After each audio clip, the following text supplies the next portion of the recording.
Oh, there you are. How are you?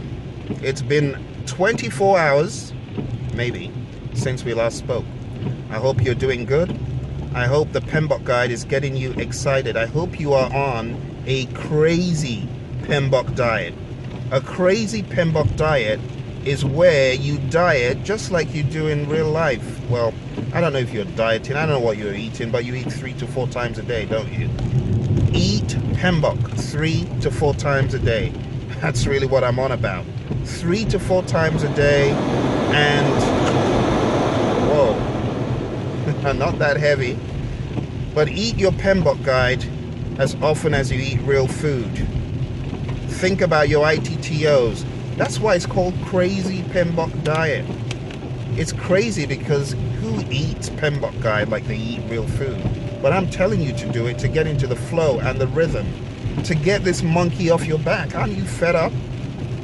Aren't you fed up of studying the PMBOK Guide 5 months, 6 months, 1 year? Some of you have been trying to do this for 4 years.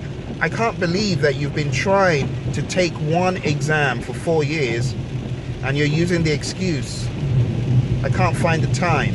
That's why you're going around in circles. You don't want to be like a student of mine who found himself for 3 years starting and stopping, starting and stopping, starting and stopping, and he got to the point where the new PMBOK Guide scared him into taking the exam.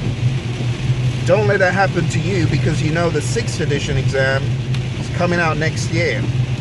And if you don't get on the pony right now and do it, you're going to find yourself having to start from ground zero, having to start all over again, studying the PMBOK Guide 6th edition. I'm sure you'd like that, wouldn't you? Of course you won't.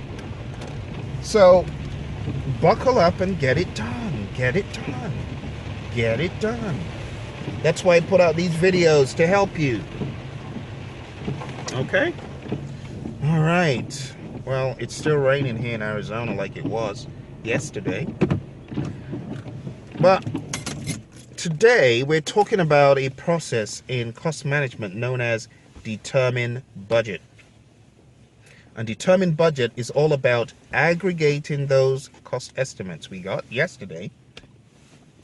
All of those estimates for activity 1, 2, 3 to 100, or whatever the number is, add all of those costs together and you get your budget.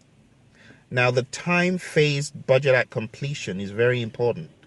And we refer to this at the budget at completion, the BAC. Some people refer to this as the cost baseline. All of these terms are rather important to know. So I'd like to challenge you to think about the budget at completion. Think about it in terms of being time-phased, and then you'll have a cost baseline. That is really what we're trying to do in this process. We're trying to come out with the funding for the project, not just in total, but also periodically. Okay, so some of the tools and techniques we use in determining budget are things like cost aggregation, reserve analysis. We also look at historical relationships from past projects to get an idea if our budget is really realistic on a current project. And we also have funding limit reconciliation as a tool and technique. Because if there are any funding limits in a firm for different time periods, for example, a firm could say no project should spend anything over 3 million per month. And if it's going to be more than 3 million needed to work on a project in a particular month, then we need to reconcile the funds. We need to spread out the funds. And that's really what funding limit reconciliation is all about. Happened on a previous project I worked on, government project, and the agency behind it, they had a funding limit. Well, we had to reconcile our projections with those limits. Okay? And ultimately, we got a cost baseline. Some people refer to it as a cost performance baseline. Why? Because you are trying to perform to a certain level. You're trying to perform so that your cost performance index hopefully is 1. If that could happen all throughout the project. Or you're trying to get to a cost variance of 0 all throughout the project. if that's possible, or close to.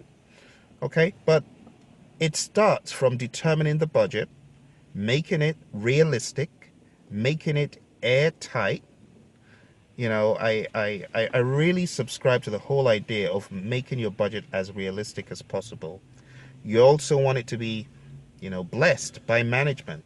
Okay, so that's really what you're doing here. You're going to get your cost baseline. Your cost baseline is going to be signed off by management. And then you go into spending the money. And that pretty much is it. That concludes our studying for today on determined budget. Thanks for your audience, and I look forward to speaking to you again really soon. Bye for now.